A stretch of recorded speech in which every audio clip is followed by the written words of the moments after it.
is the Last Minute Blues podcast. Donnie Fandango joined in the studio by Jeremy Rutherford from The Athletic. Yeah. Alex Ferrario from 101 ESPN. And we always, in our hearts, have our homeboy, Jeff Burton. Gentlemen, I want to start out with something. Tomorrow is Halloween. Yeah, it is. I'm already wearing my costume. You see it? I have not dressed up in a Halloween costume, and this is not an exaggeration. We could call my mom right now, since I was 9 years old. Oh, jeez. Dude. Donnie hates Halloween, huh? The last 2 years that I dressed up, I wore my baseball uniform.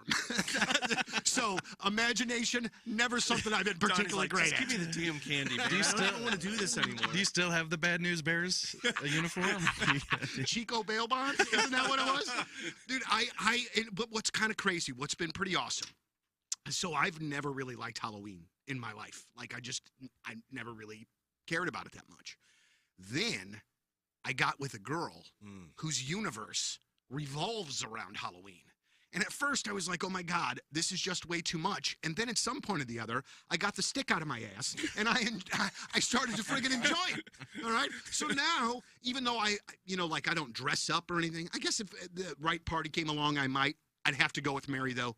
Yeah. Tandem dress up. Have to There's be. no dressing up solo. But like, I enjoy it way more now. You know what I mean? The passing out the kids part is, passing out the candy to the kids part is fun. That sounded weird. That's not the kids party. Come on over, Donnie's party. But it's just been something that I took some Mad Dog 2020 to the kids party and passed out. Here's some concert T-shirts. What are you guys doing on the old Halloween? Well, I've now with 3 girls. It's just basically like, what do you want me to do? Is that a trunk or treat situation or a trick or treat? We go trick or treat. So last year we went with my nieces. I have 3 little girl nieces that we go and typically do. They're at that age now, and Jared, you know this, you've got an older daughter. Donnie, you do as well. They're at that age now where they don't care about grandma, grandpa, uncle, and cousins. They've got their friends. So last year we went, and I think they were 2 and 1 years old. We had them dressed up like the Ghostbusters, and we were all excited to go, and then we got ditched by our nieces. And we were like, all right, well, I guess we're on our own. So, but, like, right now, my oldest is 3. Like, she just likes the idea of candy. Mm-hmm. She doesn't care about anything else. They'll give her candy, and you're supposed to put it in the bag. She eats it.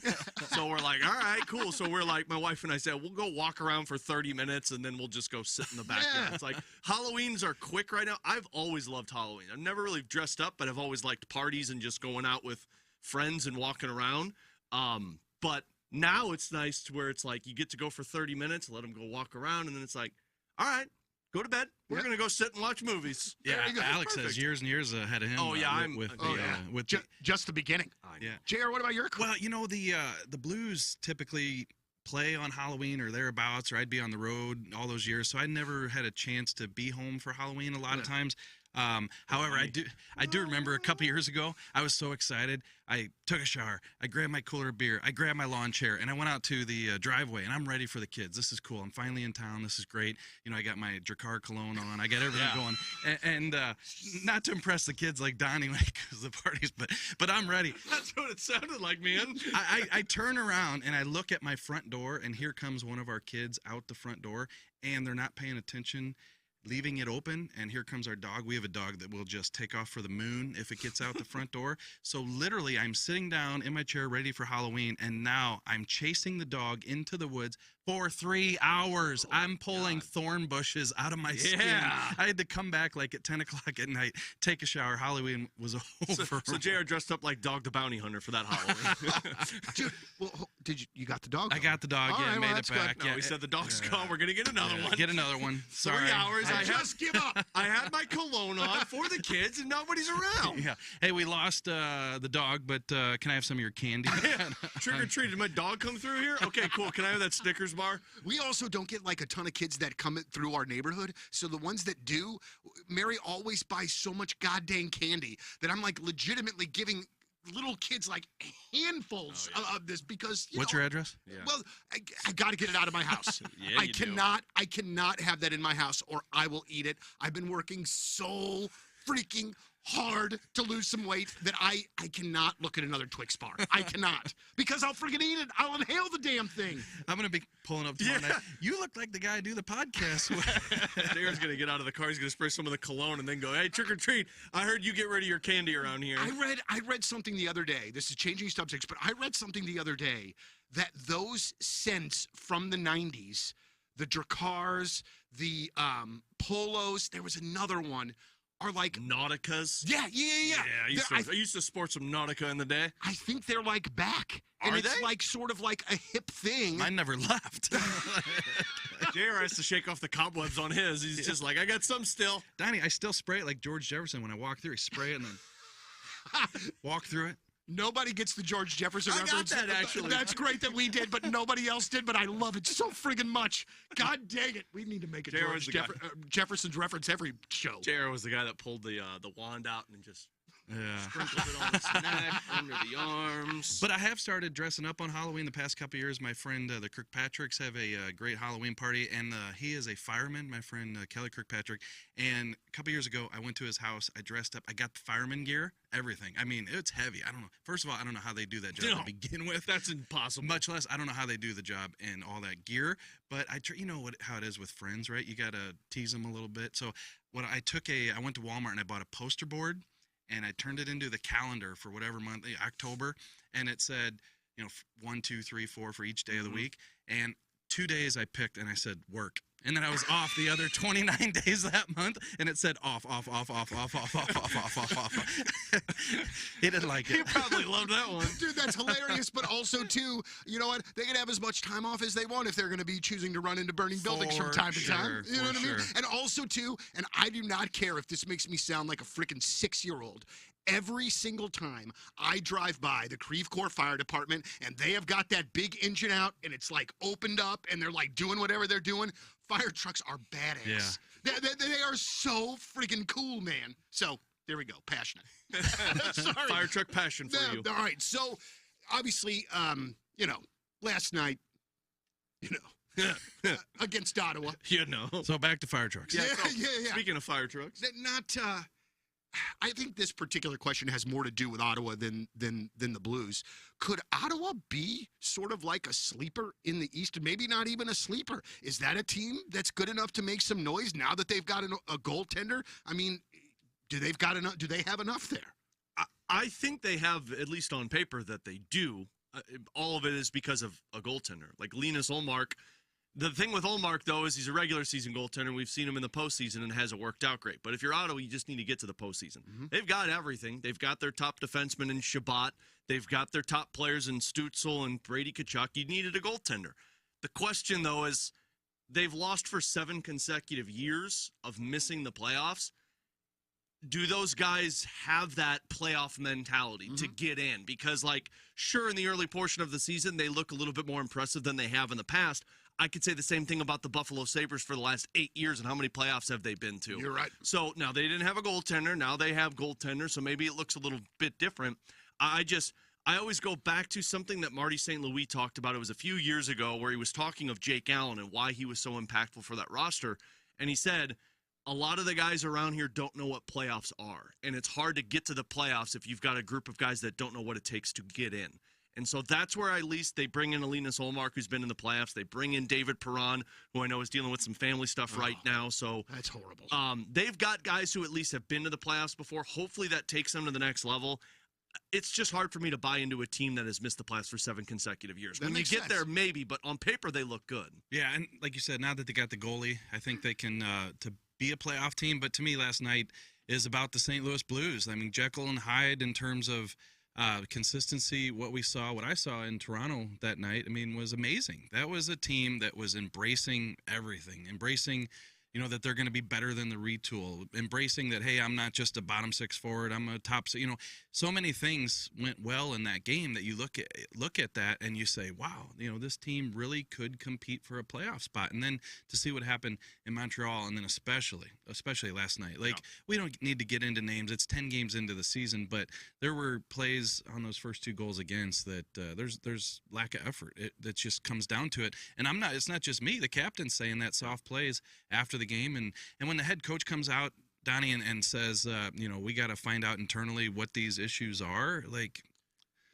And Donnie, you brought this up the last podcast. You do sit there and wonder, man, are they falling back into what happened to him last year. It seems like some of the same stuff. And I mean, you go back to Bannister in preseason and in training camp where he was like, look, some of the bad habits have fallen into our game and we got to find a get out of it. I'll tell you the one Jekyll and Hyde thing that has been most noticeable for me, and it's not just the Ottawa game, it goes all the way back to the homestand. The zone entries for the other team, when the Blues are on, it looks like the other team doesn't know how to handle that. Like Toronto, for example. The Blues didn't allow them to enter the zone easily at all. They had to dump the puck and go chase it, and they didn't know how to handle that.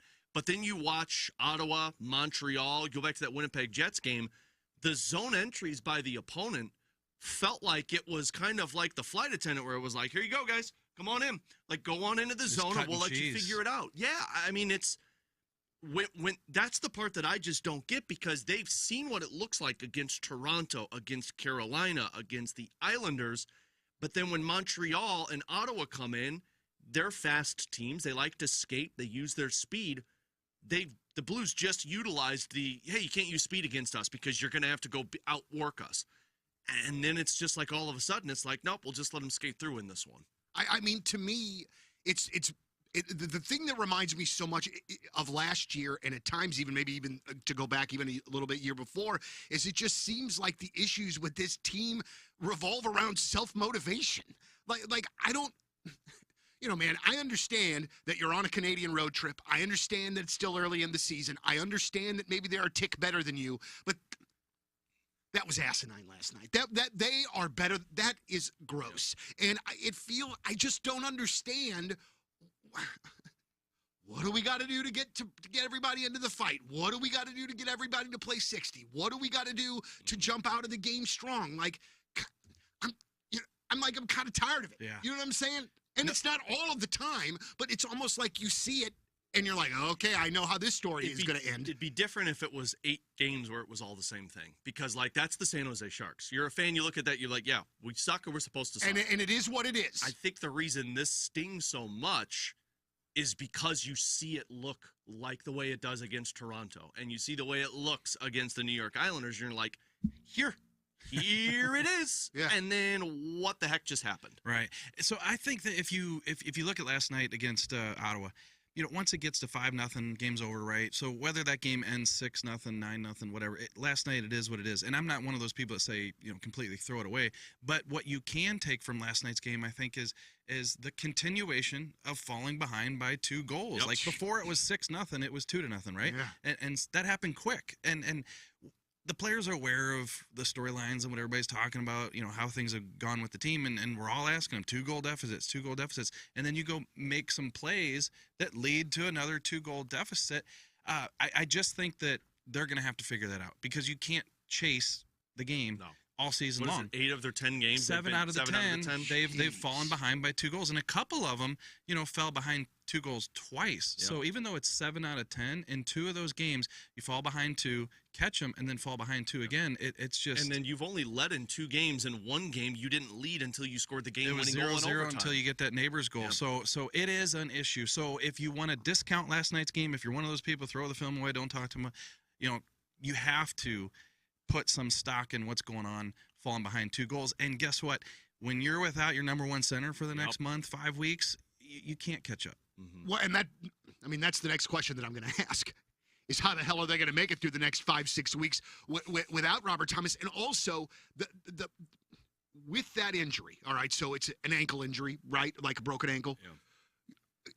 I want Robert Thomas to have as much time as Robert Thomas needs to make sure that stem is 150% before he comes back. I don't want him to feel like he's got to rush back. But, I mean, it's obvious. I mean, him missing out of this lineup is glaring. How in the hell are they going to make it through this? If you would have asked me that question following the Maple Leafs game, I would have said, I think they'll be okay.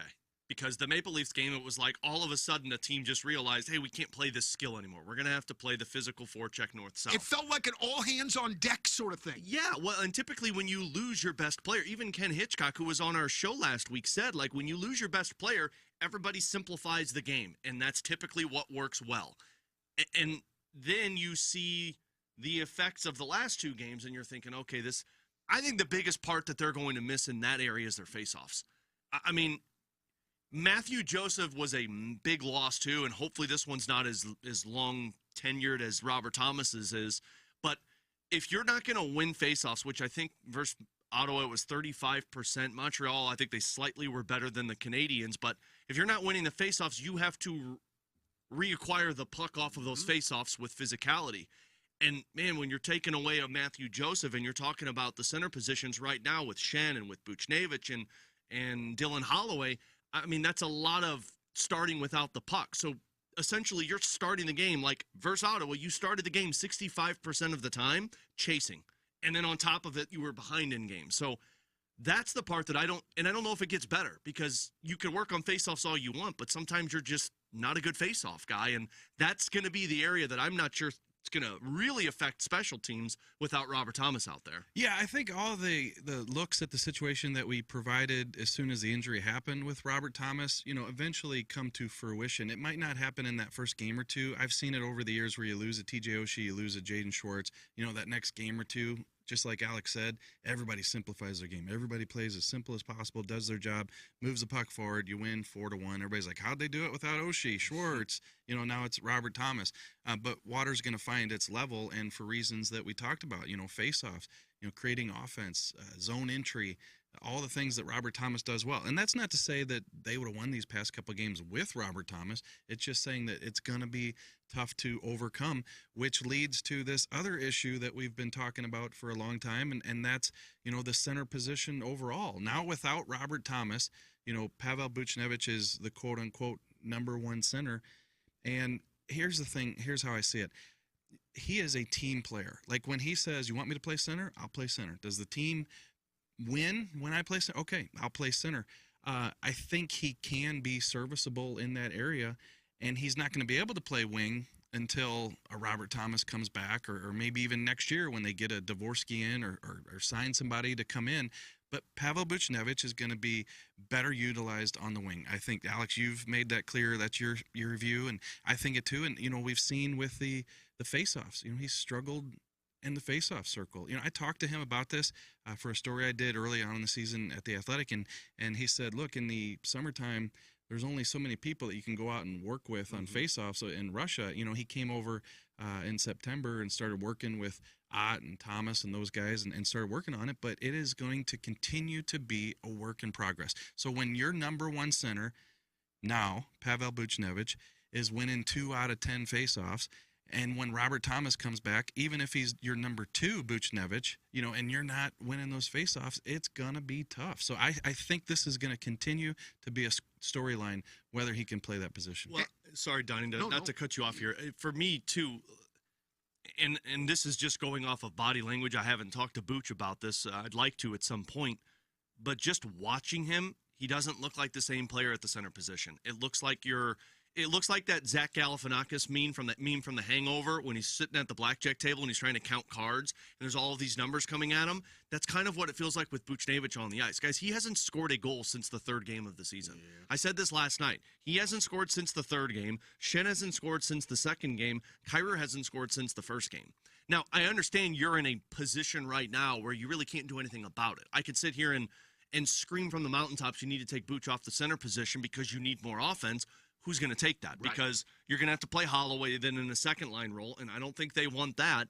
But you're sacrificing offense to fill a void in the center position, and this team can't survive doing that. Like your top 3 players, Shen, Buch, Kyrou, your defense has scored more goals than them this season. So you don't have even strength offense, and I even mentioned this on pregame last night. Offensively, I think this team is better than we give them credit for. They've got the 5th most even strength goals in the Western Conference right now. So, they're scoring goals at even strength. Their power play's not working very well. Their penalty kill is struggling. But even strength, they're fine. But it's to the point of what JR just mentioned. You're chasing games. And when you're chasing games, you're not only just chasing them, but you're chasing them without what's supposed to be one of your best goal-scoring wingers, all-around players, who's playing the center position. So you're already playing with a hand tied behind your back, it feels like. All right, so, and these specialty teams seem sick too. I don't think that I realized how much or how important that was until last year when we went so long with it being an issue. And then when you did see the power play work, the dynamic impact that can make on a game, and you can win a couple of games in a row that you start to kind of put together some games if you're able to score on the power play. We talked about this a little bit before, JR. What would lead me to believe that this power play is going to get any better anytime soon with the exact same guys that they've been running out there? Same coaches, same ideas. And at this point, too, I want to be clear. I don't want to blame any of the coaches for what's happening here right now. To me, this is an example. That game last night, even the night before in Montreal, your best players got to be better than they friggin' were. And so maybe that's a combination of topics here, but I don't know. It's going to. What's going to make this sort of change for the better for the Blues? No, a couple things, Donnie. Over the years, when the power play has been good, one year it was third in the league, and I talked to the players at that time, hey, what makes it so successful? And they said, because the coaches let us play and do what we want to do, and you're not freelancing, but you're just using your creativity and getting the job done. So if it's successful because the players were allowed to run it, then when it's not successful, then I think you have to look at the players too. And as you said, they haven't gotten the job done. I do a lot of radio hits on 101 ESPN here, and they ask, shout out. Alex is always like, what's going on? No, I'm joking. True. Yeah. But they ask, what's going on with the power play? And, a lot of times you zero in on one element of the power play, whether it be the zone entry or, maybe you don't have that one-timer like you had from David Perron, or maybe you don't have the net front presence that Jake Neighbors finally provided. I was zeroing in last night on that power play to see what was going on. It's a different thing every time. And now we have to say every time Robert Thomas isn't out there. But one trip down, it's the zone entry. You couldn't get it through. The next time you get it through, and then last night Dylan Howey lost the puck is trying to get through. So then the next time it might be you only get one shot on net, and it's Braden Shen, and it's right in the goalie's chest. So I think there's a lot of things going wrong with this power play, and I don't know how they're going to figure out. So Alex, before I touch on the penalty kill, any thoughts on that power play? Well, and the power play is too hard to evaluate now without Thomas. I mean, JR's just right. That makes sense, too. I mean, and I know it's like, yeah, of course, but you're losing the face-off. You're already behind the 8 ball in terms of getting back in, and it takes so long. I mean, you figure it takes about 20 seconds to get into the zone, and then it takes another 10 seconds to set up, and you're talking about going 5 seconds. You're 35, 40 seconds into the power play before you're even set up. Yeah. I thought it was pretty telling, and not just to isolate one game, because the power play struggled all season. I think I looked at this last night. They're 0 for 7 on the power play this season with an opportunity to tie the game. So much like last year when they had an opportunity to impact the game with special teams, it hasn't come through. Yeah. Some of that's pressing, where it's like, hey, we know we need to do something here, and then you're trying to do too much. I thought it was telling in the game against Ottawa that the last 2 power plays in the third period, granted you were down 7-0, Drew Bannister started the second unit twice, and the second unit scored on that second time around. If I'm the Blues, I look at this and say we got to juggle it up. I know you want to keep chemistry together, but without Robert Thomas, there's no chemistry with your units. So you might need to throw it into a blender and shake it up and put 2 units out there to see what happens. And you don't have to change the world, but maybe a Dylan Holloway needs to be on the first power play unit since he scored the last couple of these. Maybe a Jordan Kyrou needs to run the second power play unit with a couple of different faces. Right now, you can't evaluate a power play without Robert Thomas on the ice. So I think you need to change it all up rather than try and just put one piece in there and say, we'll keep this thing running. And then just quickly on the penalty kill, I watched that pretty close last night too. All these teams like the Blues, they run the diamond power penalty kill. So you'll have a guy up top, and then you have 2 guys who are kind of, side by side, and then you'll have another guy in front of the net. All fine and dandy. It's successful. Other teams use it. It works. The only thing is the Blues aren't putting any pressure on anybody. Like Ottawa scoring, Brady Tkachuk is scoring power play goals last night from 30, 40 feet out. And there's guys standing 2 or 3, no, I should say 2 or 3, 6 feet away. And there's just no pressure. Like sometimes you see a guy put a stick out. I didn't see sticks out. So I get it. It's a scheme that works, but gosh, you have to somewhat be aggressive. You know what the penalty kill feels like, JR? And tell me if you guys feel this way. It feels a lot like they don't know where their other guys are going to be at. Like, at least last night against the 2 Brady Tkachuk goals on the penalty kill, it felt like you had the defensemen that were there. One defenseman would pinch in, and then the other would follow and not realize that there was somebody back there. And the penalty kill feels like, think of the faces that are out there. Your first penalty kill unit was last night Radek Faksa and Toropchenko, I think it was, and you had Ryan Suter with Colton Parayko. Well, Colton Parayko and Nick Leddy did the penalty kill as the number 1 unit pretty much all of last season. And then the next wave of guys that are out there, you got Matthew Josephs and Oscar Sundquists, and you're not even using the Thomases and the Buchneviches on the penalty kill, and you've got Broberg out there. You've got Matt Kessel out there, P.O. Joseph out there. The penalty kill to me feels like you got a lot of guys that are just uncertain of where the other guys are going to be. And I think some of that might just be because you have so many new faces on this roster that all have played in different penalty kill schemes that they're trying to get accustomed to this one. And I'm not trying to make excuses, but I'm just watching that penalty kill last night, and both times you had a defenseman go after the puck chaser, expecting the other guy to cover for him, and then the second defenseman would go, and the next thing you know, net's wide open for somebody to just skate in and find that slot. I was also a little bummed out for Joel Hofer having such a rough night last night. I know that he had put up some good numbers against Ottawa in the past, and I mean, and had, some great starts already this season. It's so crazy to me. There was a point in, I don't know if it was in the second or third after he'd gotten pulled, where the camera goes over on Hofer, and he just looks like I would rather be anywhere else in the universe than sitting at the end of this bench. Nothing worse than sitting at the bench for the rest of the game. Yeah, I guess there to me, there is so many questions here. And with the Thomas injury now, it's just going to be a lot of mix and match to try to make it through, pretty much. I think that's a retool.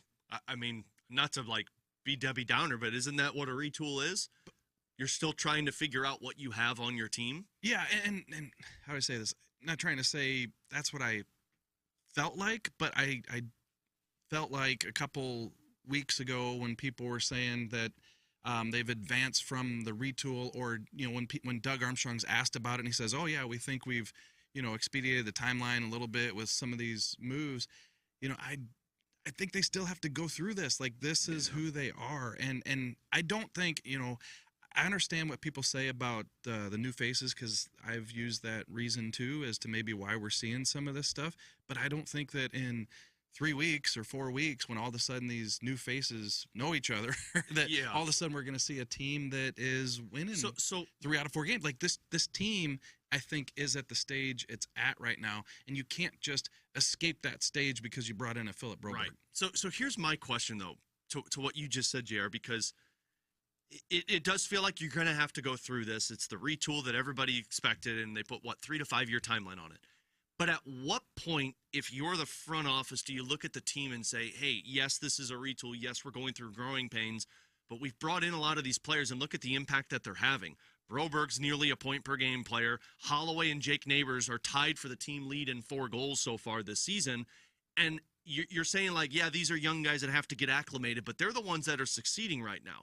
At what point do you look at the players that are in place that you're saying, these are the guys that are supposed to be the leaders of this retool, out of this retool? And we just mentioned it. You've got guys who haven't scored since the first 2 games of the season. Some of this might be putting pressure on yourself, but I'm just taking it from a fan's perspective. Yes, I understand it's a timeline, but at what point do you look at this and you say, man, the guys that you just brought into the system, they're the ones that are having impacts right now, but it's the guys that are supposed to be mainstays here, they're the ones that are struggling. No, I agree with that. And I got a tweet last night, and I glanced at all of them that come in, and there was one last night that said, here's the Blues lineup in a year or two, or what have you. And, when you put in, and we don't know how Jimmy Snuggerud is going to turn out. We don't even know how Dalibor Dvorsky is going to turn out. But they're high picks that eventually typically mature into the type of players that can be first-round picks, right? And so when you look at a Neighbors and a Dvorsky and a Snuggerud, and it's not going to look exactly like that by the time these guys get here. You're going to have guys in there, but a Buchnevich mixed in there on the wing.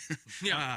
I think it looks pretty good. Yeah. But you just have to get through this period. That's why I think they're still going to be in this for some time, and we're going to see nights like we saw last night. We're going to see the win over Toronto and then 2 losses the way we saw them, and things like that. But I think what Doug Armstrong is trying to do, I think you can, when you dig into it a little bit and kind of put those pieces together, like I saw in that tweet, you can see that this thing could turn out to be a good team, a good roster, but it's going to take some time. Well, and also too, I think we're starting to see. I think some things are starting to become almost like habits. We were hoping to see a Braden Shin, bounce back or with those offensive numbers, and That really hasn't happened. And then we got Jordan Kyrou those first couple games. I felt like he was buzzing. I felt like he was making a difference. I felt even like he was coming back and playing both sides. I don't necessarily feel like that's been the case the last few games. You absolutely nailed it. The new guys seem to be the ones that are bringing in and trying to breathe into the life, and it's the ones that have been here that really aren't doing what they need to be doing, which is, at this point, when your best player gets injured, take a little bit more on your back, and you got to make it happen. Yeah. I mean, you know what I'm saying? You got to make it happen. Braden Shin, you got to. It's just weird to look at a team right now and say, like, who are the guys that you can't afford to lose? And I think a lot of people would agree, you know, Colton Parayko's at that list, Bennington, Robert Thomas, no question. Man, I thought the Matthew Joseph injury was going to impact this team more than the Robert Thomas injury, because Matthew Joseph has seemed like a pulse for this team from start to finish. Like, both ends of the ice, he's bringing the energy, he's bringing the excitement. That bench felt a little dead last night against Ottawa. You don't have guys like Matthew Joseph. Philip Broberg is a guy that I think a lot of people would say you can't afford to lose that guy. He's bringing offense. He's playing great defense. He was the only player against Montreal that wasn't on the ice for a goal against. Like, it's – you're at the point now where you're looking at all of these offseason acquisitions. You're like, man, you can't afford to lose that guy, that guy, that guy. But then you're pointing at the top six and you're saying, where's this offense? Yeah. This is what we need right now when things are bad. Yeah, and so that's why I think this is a good thing, because if you take your point about those new faces and the guys that Doug has brought in being a part of this in the future, and I'm talking about the younger guys that are going to come in, and when that gets blended together, whether it's 2 years from now or 3 years from now, you know, I think you can start to see that light at the end of the tunnel. And, you know, I'm not trying to shoo any current players out of town. I just feel like that's how the organization looks at it, that the guys that we might be, you know, looking at right now is, hey, you're not doing your job, you know, aren't going to be a part of this, at least a few of them. Well, but when you get to that point. I'm glad you said that, because that goes back to Armstrong's comment at the beginning of training camp, where he said, like, look, we've given this team the pieces to succeed this season. He's put the expectations of being in a playoff spot. But he said if we don't have the results that we're expecting, then we'll have to make changes, whether for good or for bad, at the trade deadline. So I think the expectation from the front office is like, yeah, we think this roster is a playoff caliber team. And if not, there's going to be some hard decisions that have to be made at some point. Well, see, I feel as though we kind of brought it back around to be more positive. Hey, everybody, we just got to hang out. Just forget about that last line that I just said. Tough decisions that'll need to be made. Yeah. Just forget about that. Well, but you know what, though? That's, you know, man, that's part of the. That's sports. I mean, it's part of the process, for better or for worse. All right, gentlemen, I'm sorry, I have to go be on the radio. Hey, don't. I don't. You don't. Well, I mean, no, I do. Who's your boss? Let me talk to him. Yeah. You know what? Let's talk to him right now. Don't do that, because he'll just be, I don't care, whatever you want to do. And then Donnie's like, wait, no, you're supposed to push for it. Direction is what I'm looking for here. Guys, thank you so very much for listening. We very much appreciate you. For the Last Minute Blues podcast, Jeremy Rutherford, Alex Ferrario, for our buddy Jeff Burton, I'm Donnie Fandango. Thank you as always for listening, and let's go Blues. The Last Minute Blues podcast. Hear more at 1057thepoint.com.